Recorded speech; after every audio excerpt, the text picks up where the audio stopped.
Kristus yang sempurna. Mari kita lihat beberapa latar belakang sampai kemudian Yesus disalibkan, mati di kayu salib.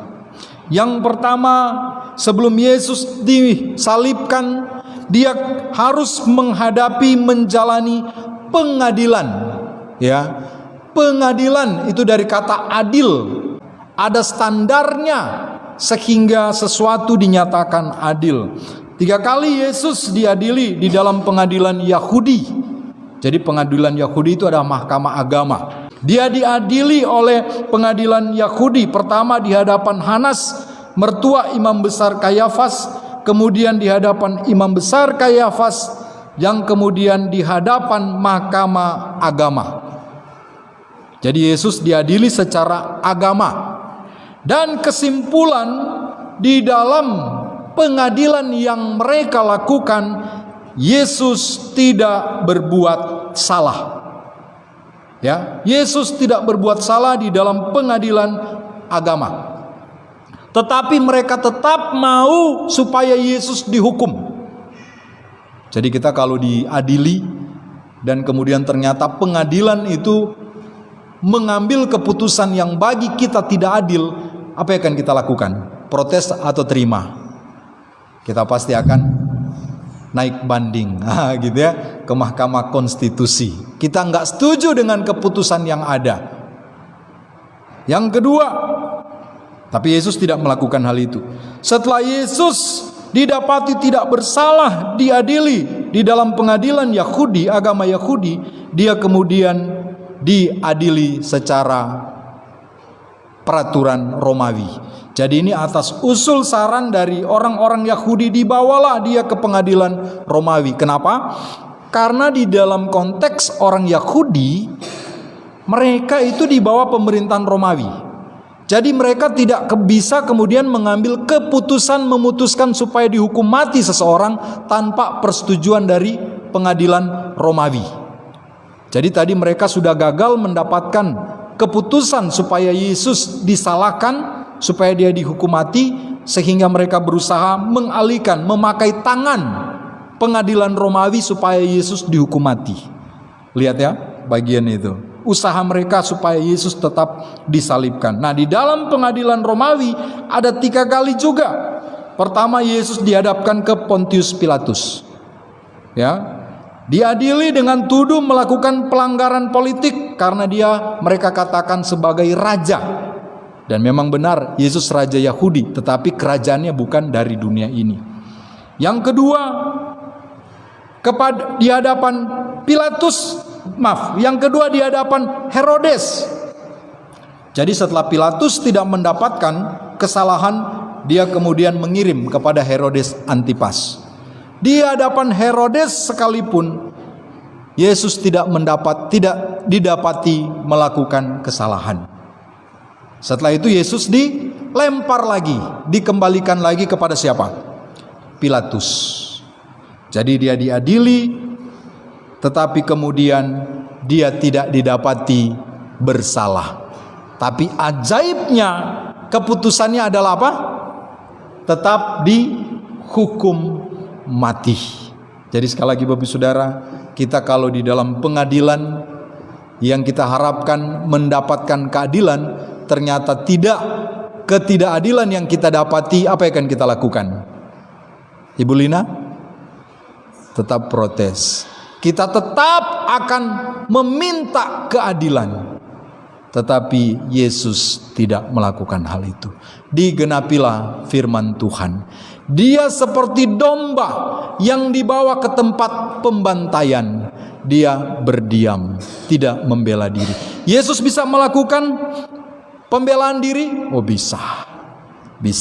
Tetapi dia tidak melakukan hal itu. Setelah itu, setelah Yesus diputuskan untuk dihukum mati tanpa kedapatan bersalah, mulailah mereka menyiksa Yesus. Ya, mereka mengolok-olok dia. Ya, mereka bilang, "Salam hai raja orang Yahudi." Mereka meludahi Yesus. Mereka mengambil bulu dan memukul Yesus, mulai menyiksa Yesus. Kemudian apa? Mereka menanggalkan jubahnya dilepaskan. Mereka pakai jubah ungu. Ya, jubah ungu itu kalau di dalam konteks Yahudi pada waktu itu kehormatan. Jubah yang sangat mahal. Biasa yang pakai warna ungu itu para bangsawan, orang-orang kaya. Tetapi Yesus dipakaikan jubah ungu bukan sebagai maksud untuk dihormati, tetapi untuk diolok-olok, untuk dihina, dipakaikan. Setelah itu dia dipakaikan mahkota duri. Kemudian disuruh pikul salib ke Golgota untuk disalibkan. Di dalam pembacaan kita tadi, kita lihat para prajurit jelas mengolok-olok Yesus, menghina Yesus. Para mahkamah agama, para prajurit tetap tidak ada seorang pun yang berani memihak membela Yesus. Bahkan di ayat terakhir di dalam pembacaan kita tadi, ketika Yesus di kayu salib, firman Tuhan mencatat di dalam ayat 49 disebut apa tadi? Orang-orang terdekat Yesus di mana mereka? Mereka melihat dari jauh. Tidak ada seorang pun yang datang berani mendekat, memberikan penghiburan, menemani Yesus di dalam penderitaan. Semuanya melihat dari jauh. Boleh bayangkan betapa pedihnya penderitaan yang harus dijalani oleh Yesus. Betapa besarnya pengorbanan yang dijalani oleh Yesus. Bapak Saudara, ketika kita sedang bersusah, ketika kita sedang sedih, alangkah indahnya ketika ada seseorang yang mau duduk dekat dengan kita, yang walaupun mungkin dia tidak bisa memberikan penghiburan dengan kata-kata, tetapi kehadiran seseorang di samping kita ketika kita menghadapi tantangan, ketika kita menghadapi pergumulan, itu akan memberikan support yang luar biasa. Kita tahu apa? Ada orang yang bersedia berjalan bersama dengan saya. Artinya, saya menjalani penderitaan ini, pergumulan, tidak seorang diri. Oh, begitu indahnya. Tetapi lihat sekali lagi, Yesus tidak mengalami hal tersebut. Tetapi apakah Yesus menyerah? Tidak. Dia tetap berhasil menjalaninya. Bagian pertama ini Bapak Saudara mengingatkan kita, tolong di dalam pergumulan apapun yang kita alami, jangan pernah mempersalahkan ketika tidak ada orang yang berada di samping kita. Jangan. Kenapa? Karena di dalam diri kita, firman Tuhan berkata, Yesus Roh Kudus menyertai kita sampai selama-lamanya. Jadi kita nggak pernah seorang diri, walaupun tidak ada orang lain di samping kita. Ada siapa? Ada Yesus Kristus Tuhan. Walaupun sekali lagi kehadiran seseorang itu akan memberikan nilai tambah di dalam pergumulan yang sedang kita hadapi. Tetapi tolong jemaat Tuhan, ingatlah, seberat apapun pergumulan yang sedang engkau alami, dan bahkan ketika tidak ada orang lain yang bersedia berada dekatmu, ingatlah, Tuhan Yesus sudah pernah mengalaminya dan Dia berjanji menyertai engkau senantiasa sampai kesudahan. Amin. Boleh katakan kepada diri kita sendiri, saya tidak pernah sendirian. Sebutkan nama kita masing-masing. Felix tidak pernah sendirian. Jangan saya dengar tadi ada yang bilang juga Felix tidak pernah sendirian, enggak ya? Itu untuk saya ya. Kita tidak pernah sendirian. Tuhan beserta dengan kita. Ya. Yesaya 53. Yesaya 53 ayat 7. Kita baca bersama 3. Dia dianiaya, tetapi dia membiarkan diri ditindas dan tidak membuka mulutnya, seperti anak domba yang dibawa ke pembantaian, seperti induk domba yang keluh di depan orang-orang yang menggunting bulunya. Ia tidak membuka mulutnya. Bapak Saudara, Nabi Yesaya menuliskan ini 700 tahun sebelum Yesus menjalani penyaliban. Artinya apa? Apa yang Yesus jalani di kayu salib itu bukan terjadi secara tiba-tiba. Itu sudah memang ada di dalam rencana Allah di dalam kekekalan. dan telah dinubuatkan oleh Nabi Yesaya. Jadi sekali lagi, apa yang dijalani oleh Yesus, pengorbanan yang dijalani oleh Yesus itu bukan terjadi secara tiba-tiba. Terjadi karena sudah terlalu banyak orang berdosa maka Yesus harus berkorban di kayu salib. Tidak. Atau karena memang konspirasi dari mahkamah agama dan pengadilan Romawi. Tidak. Memang itu ada di dalam ketetapan Tuhan. Jadi di dalam bagian ini kita tidak boleh mempersalahkan mahkamah agama, kita tidak boleh mempersalahkan pengadilan Romawi, walaupun jelas-jelas mereka salah. Bapak Saudara, ini juga menjadi teladan bagi kita di dalam menjalani hidup yang terkadang kita alami tidak adil. Ada bagian tertentu kita boleh membela, tetapi ada bagian tertentu kita nggak perlu membela. Biarlah Tuhan yang berkarya, yang beracara. Ya. Oke, sekarang mari kita lihat tentang pengorbanan. Kalau berbicara pengorbanan itu pasti sangat sulit. Konsep pengorbanan di dunia yang mencari kesenangan, dunia hedonis orang bilang sekarang, di mana kesenangan dan kenikmatan itu menjadi tujuan hidup mereka, pengorbanan itu menjadi langka. Bahkan sulit untuk diterima. Kalau saya mau berkorban untuk orang yang saya tidak kenal, kalau orang yang saya kenal saya mau berkorban. Tetapi dengan orang yang saya kenal sekalipun saya berkorban, pasti hitung-hitungan. Pengorbanan yang kita lakukan biasanya ada timbal baliknya. Kalau kita mau berkorban pasti kita ingin agar ada sesuatu yang kita dapatkan. Pengorbanan yang Yesus yang lakukan luar biasa.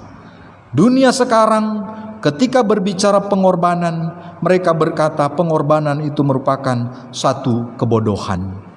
Bahkan sampai sekarang pengorbanan Yesus di kayu salib, beberapa orang menghina dan menyatakan itu sebagai kebodohan.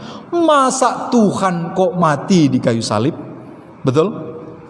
Ingat, yang mati di kayu salib itu bukan Tuhan. Yang mati di kayu salib siapa? Yesus, yang adalah Tuhan, tetapi dia telah mengambil rupa menjadi manusia. Mengapa Tuhan harus menjadi manusia? Karena yang berdosa adalah manusia. Dan yang harus menebus dosa itu siapa? Manusia yang tidak berdosa. Adakah manusia yang tidak berdosa? Tidak ada. Sehingga setiap manusia yang berdosa mau menebus dosa mereka itu enggak mungkin.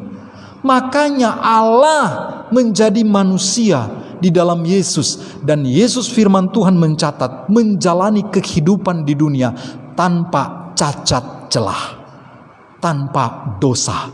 Dia menjalani kehidupan yang sempurna. Siapapun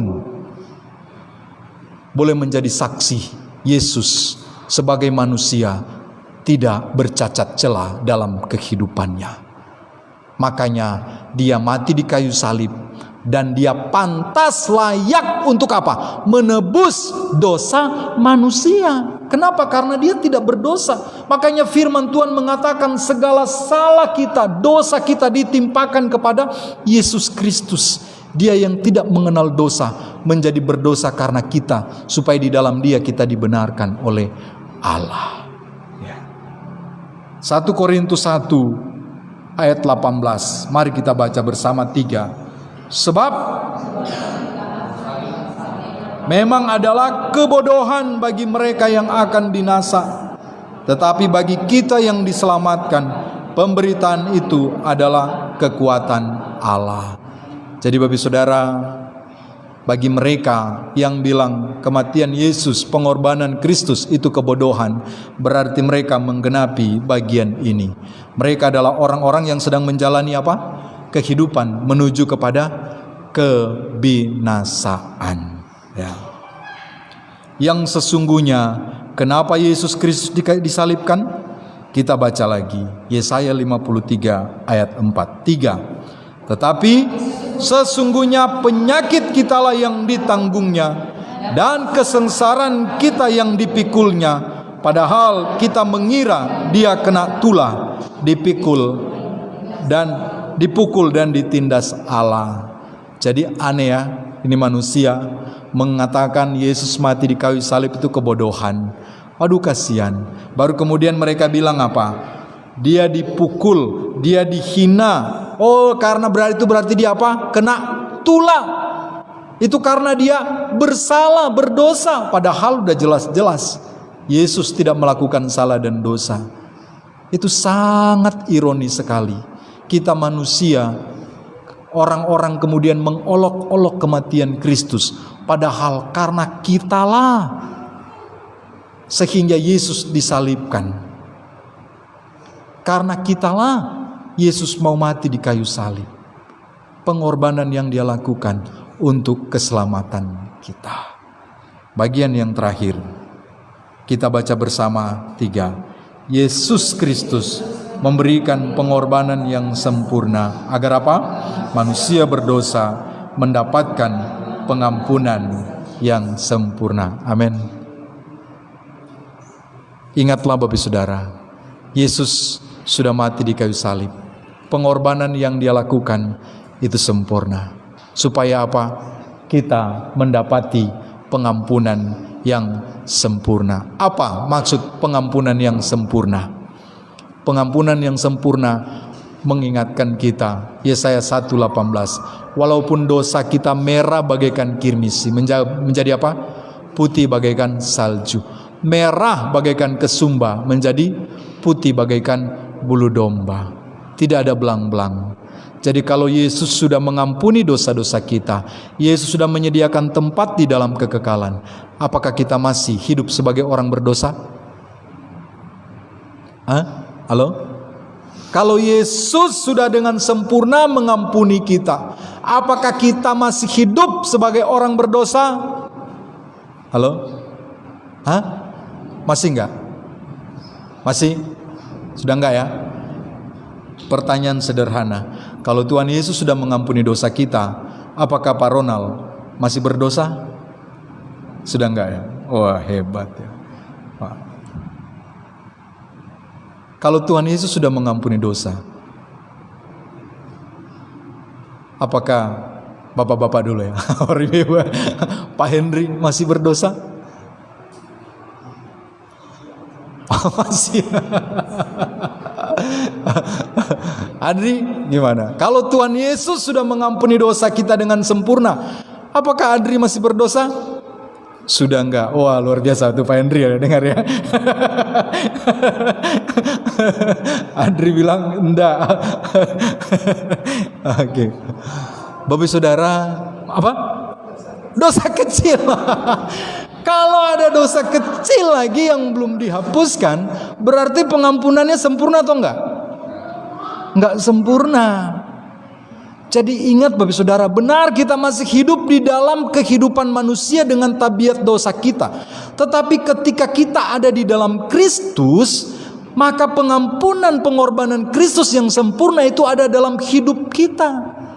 Jadi ingat, yang menanggung dosa itu siapa? Kita atau Yesus? Yesus. Jadi ketika kita berdosa, benar kita berdosa, tetapi dosa itu tidak ada lagi pada kita. Kenapa? Karena sudah ditanggung oleh Yesus. Jadi ingat Bapak Saudara, kita menjadi manusia yang tidak berdosa, yang kudus, yang suci. Kenapa? Karena Yesus menjadi dosa, menanggung dosa kita. Oh, jadi ini pesan yang sangat penting Bapak Saudara. Jumat Agung penderitaan Kristus mengingatkan kita, Yesus menanggung dosa-dosa kita itu bukan dengan senyum-senyum, bukan dengan sukacita, tetapi dengan pengorbanan yang begitu besar. Makanya bagi kita yang sudah diampuni dosa kita, ingatlah, engkau berbuat dosa lagi, benar. Tetapi ingat, setiap kali engkau berbuat dosa, ketika engkau percaya kepada Yesus, maka engkau menanggungkan dosa itu kepada siapa? Kepada siapa? Kepada Yesus Kristus. Pak Henry, engkau menanggung beban kesalahan pelanggaran dari istri dan anak-anakmu, gitu ya.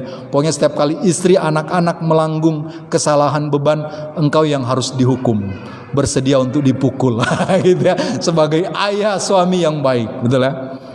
Bagaimana Ibu Elis? Apakah dengan senang dengan sukacita ibu akan terus melakukan pelanggaran? Kenapa?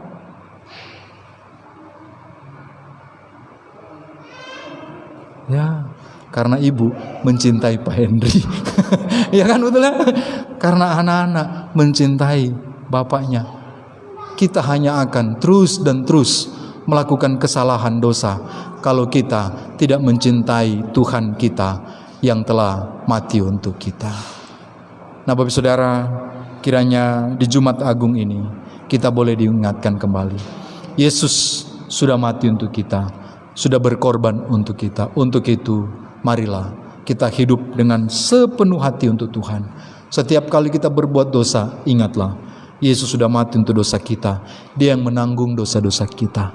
Dan kita berkomitmen untuk apa? Kembali hidup kudus di hadapan Tuhan. Saat ini kita akan menikmati perjamuan kudus yang mengingatkan bahwa Yesus sudah mati, menyerahkan tubuhnya, darahnya dicurahkan untuk kita. Untuk itu, mari kita mempersiapkan diri untuk menikmati perjamuan ini. Mari kita mengangkat roti.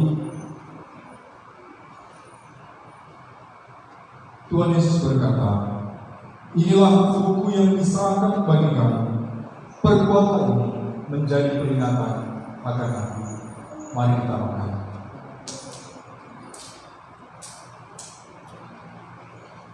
Mari kita mengangkat cawan. Tuhan Yesus berkata, cawan ini adalah perjanjian baru yang dimeteraikan oleh darah. Perbuatlah ini setiap kali kamu meminumnya menjadi peringatan akan aku. Mari kita minum.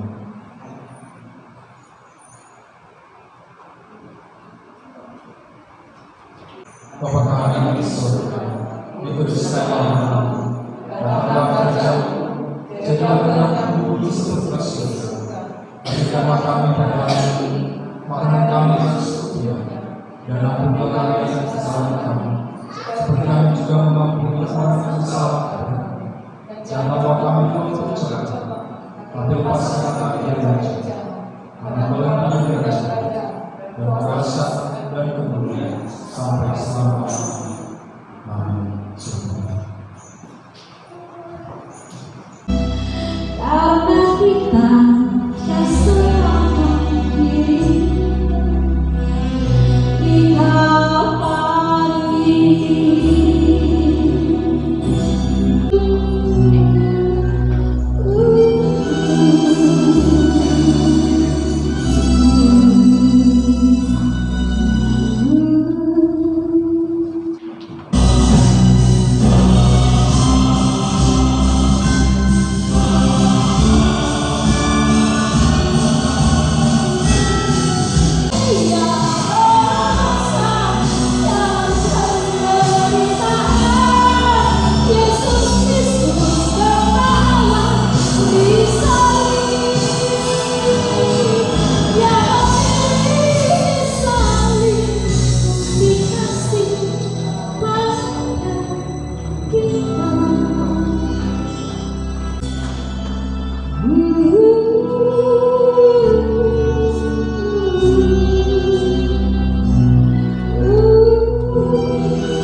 Jemaat Tuhan, arahkanlah hatimu dan terimalah berkat Tuhan.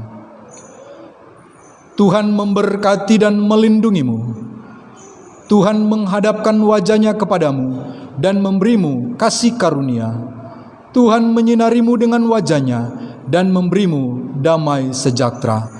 Kiranya berkat dari Allah Bapa, anugerah di dalam putranya Tuhan Yesus Kristus, tuntunan penyertaan Allah Roh Kudus, menyertai kita senantiasa, saat ini sampai selama-lamanya.